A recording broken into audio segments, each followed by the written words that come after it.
Assalamualaikum warahmatullahi wabarakatuh. Gimana kabarnya teman-teman? Alhamdulillah ya, kita bisa diberi kesempatan untuk bertemu kembali di video ini. Nah teman-teman, channel ini adalah channel untuk berbagi pengalaman, bukan channel tutorial. Khususnya pengalaman di tanaman cabai rawit ya teman-teman. Nah teman-teman, di kesempatan kali ini saya akan update kembali untuk si tanaman cabainya. Dan juga saya akan bahas tuntas ya pertanian semi organik.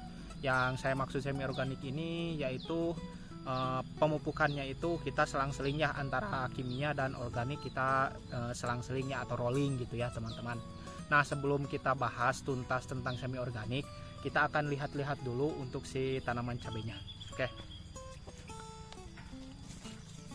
Nah teman, ini tanaman cabai saya ya, yang sekarang usianya itu sekitar 115 hari setelah tanam ya. Nah, untuk si bunga-bunganya lihat bagus-bagus ya teman-teman. Nah, jadi ini adalah tanaman cabai semi organik ya teman-teman.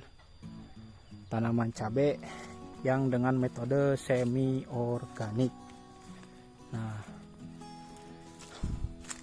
untuk si bunganya bisa dilihat teman-teman. Tapi ini tidak semuanya bagus-bagus seperti ini ya teman-teman. Ada juga yang jelek. Bentar saya akan tunjukkan ya. Jadi saya tidak akan tunjukkan yang bagus-bagusnya saja ya. Nah, nanti saya akan tunjukkan yang jeleknya juga. Nah untuk blok ini ya bisa dilihat teman-teman. Nah si lahannya itu penuh dengan air ya. Tuh becek seperti di sawah. Nah ini dia untuk si tanaman cabenya ya, buah-buahnya lihat sudah mulai merah-merah. Nah bisa dilihat untuk buahnya sangat lebat sekali teman-teman. Ini hanya menggunakan metode semi organik. Sebentar kita akan lihat yang jeleknya dulu. Oh ya sebelum itu saya akan beritahu dulu ya teman-teman, untuk tanaman ini ya 0% layu ya, tidak ada satupun yang terkena layu. Sekarang usia 115 hari. Seharusnya itu kan di usia 60 sampai 80 hari itu sudah mulai ada yang layu, tapi ini alhamdulillah ya tidak ada satupun yang layu. Nah, bentar ya, kita akan tunjukkan yang jelek. Nah, di sini teman-teman. Nah, di sini terkena virus Gemini yang parah teman-teman tuh. Buahnya sedikit. Nah ini juga tuh, jadi ini terkena Gemini virus ya, atau kita sebutnya penyakit kuning bule ya tuh. Nah lihat di sini jalur-jalurnya sini itu jelek ya, sekitar 1 2 3 4 bedeng. 4 bedeng ini jelek-jelek teman-teman. Tapi dari buahnya sih lumayan ya, agak-agak lebat. Nah untuk si pembungaannya juga lumayan.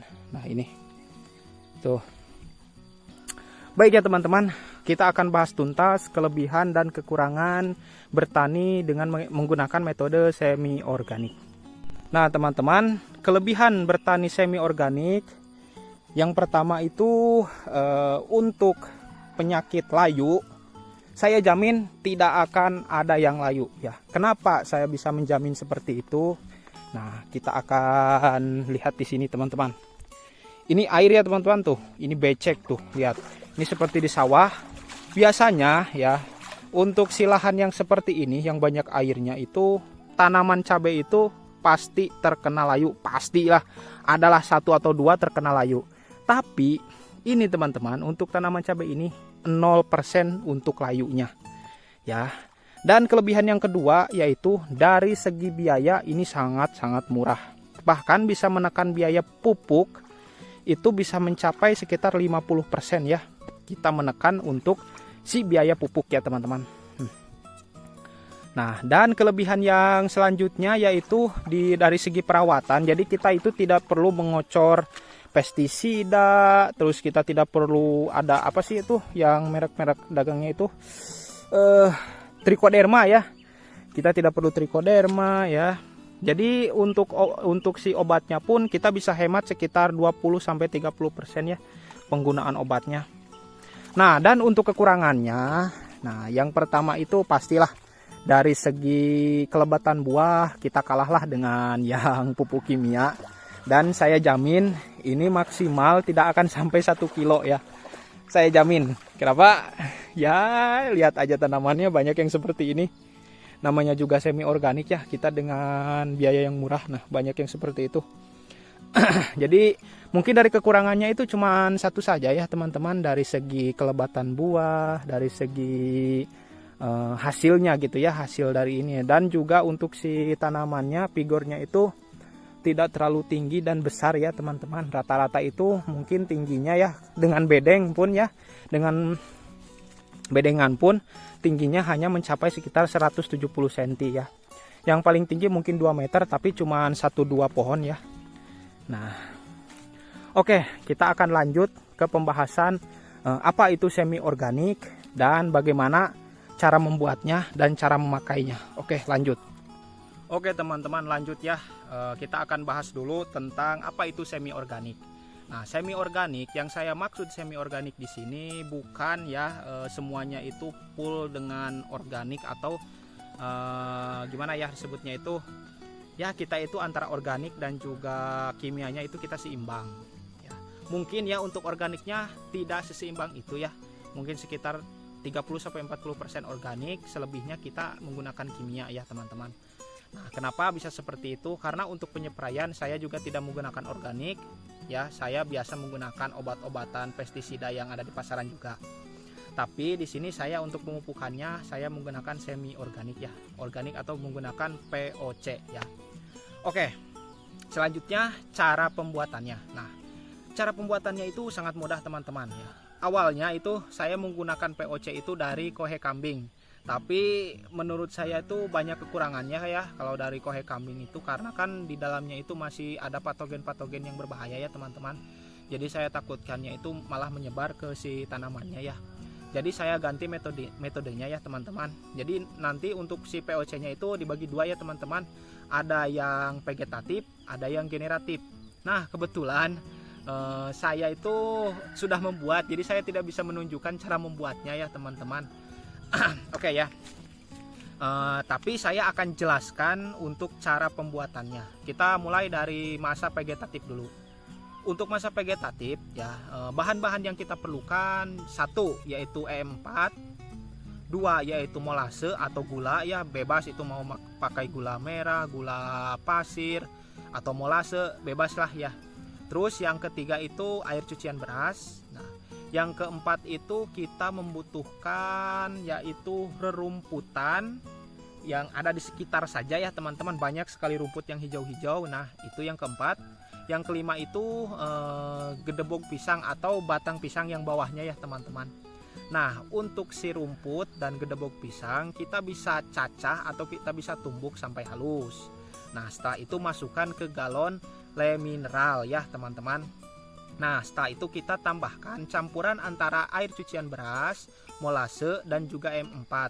Tapi jangan sampai full ya, sisakan untuk si galon le mineralnya itu airnya sampai sedikit agak penuhan ya. Sisakan untuk ruang bukan oksigen, ruang untuk gas ya teman-teman. Dan simpan di tempat yang teduh. Setiap 1 hari sekali wajib tutupnya itu dibuka. Kalau tidak itu takutnya meledak ya teman-teman, karena itu gasnya itu banyak sekali di dalamnya. Nah, untuk POC yang kedua ya di masa generatif ya. Yang pertama itu yang pasti air cucian beras, terus molase atau gula, dan juga E4 itu wajib ya yang 3. Nah, yang selanjutnya lagi kita pakai gedebok pisang juga sama ya, yang bawahnya itu ya, yang batang bawahnya itu ya. Nah, itu terus yang ini yang penting, yang membedakan itu yang ini ya teman-teman. Jadi kita gunakan kulit buah atau kita bisa gunakan kulit pisang, kulit pepaya, kulit nanas. Kenapa saya sebutkannya kulit bukan buahnya? Karena gini ya teman-teman, buahnya lah kita makan aja gitu ya. Yang lebih bagus emang kita pakai buahnya ya teman-teman. Tapi kan di sini kita ingin menghemat ya teman-teman, menekan gitu ya. Jadi kita tidak perlulah membeli buah yang utuh, kan itu kan mahal ya teman-teman. Jadi kita itu ngambil di tukang rujak atau kita ngambil di tukang es buah atau sop buah ya teman-teman. Banyak sekali ya. Malahan saya itu sekali dapat itu bisa sampai 1 karung ya teman-teman untuk kulit buahnya ya. Banyak kok ya, di tempat-tempat kalian pasti banyak lah ya untuk si tukang rujak atau tukang salad buah gitu ya, tukang jus-jus buah banyak lah. Kita ambil ya yang kulit-kulitnya. Sama juga cara pembuatannya, kita tumbuk ya semuanya sampai halus, lalu ditambahkan campuran EM4, molase dan juga air cucian beras. Nah, kita masukkan ke galon le mineral ya. Nah, lanjut kita akan ke dosis ya, dosis untuk pemakaian POC-nya. Nah, dosis pemakaian POC-nya yaitu sekitar 1 galon per 150 air ya. Jadi 1 galon le mineral itu cukup untuk 150 liter air ya. Untuk pengocoran sekitar 750 pohon tanaman cabai ya teman-teman. Di sini kan saya tanam itu sekitar 670 ya. Tapi kalau yang sampai sekarang mungkin yang bagus-bagusnya itu sampai 600 pohon. Itu saya habis itu 1 galon, tapi tidak semuanya ya, tidak habis semuanya. 1 galon sisa sedikit ya untuk sekali pengocoran. Nah, lanjut ya, kita bahas dari awal dulu sampai sekarang. Nah, untuk pengocorannya itu 7 hari pertama itu wajib kita kimia dulu. Kenapa? Karena kimia itu bisa diserap secara sempurna ya teman-teman ya. Jadi kita wajib kimia dulu. Nah, kimianya kalian bebas lah, mau kalian pakai NPK Mutiara, mau pakai Ultradap, mau pakai Santrago, DAP gitu ya. Bebas itu ya teman-teman. Ya, untuk yang ada di tempat kalian saja ya. Nah, setelah itu kita selang 7 hari kita kocor dengan POC ya, yang kita racik. Nah, kita kocor. Nah, setelah itu kocor kembali dengan kimia, terus saja ya berulang-ulang di rolling ya, setiap minggunya ya teman-teman. Oh ya teman-teman, saya lupa ya, sebelum penanaman kita kocor dulu POC-nya ya teman-teman. Kita kocor POC-nya.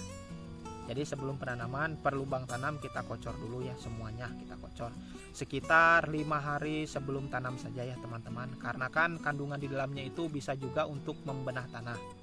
Nah, untuk masa generatif, nah, yang lebih bagusnya itu kita tambahkan asam humat ya teman-teman. Jadi kan fungsi asam humat itu untuk mengikat kation ya di dalam tanah gitu ya, dalam unsur-unsur unsur-unsur kimianya gitu ya, diikat gitu ya. Jadi itu akan lebih bagus dan juga dapat diserap lebih maksimal oleh tanaman. Sorry ya teman-teman, banyak bacot. Video ini pasti panjang ya teman-teman, dikarenakan saya ingin bahas tuntas untuk si pertanian semi organik. Mohon maaf ya teman-teman kalau saya belibet dalam penjelasan, dikarenakan sebentar lagi mau Jumatan. Jadi saya diburu-buru lah gitu ya, keburu-buru gitu teman-teman. Oke ya, terima kasih yang sudah menonton. Mohon maaf bila banyak salah-salah kata yang disengaja maupun tidak. Wassalamualaikum warahmatullahi wabarakatuh.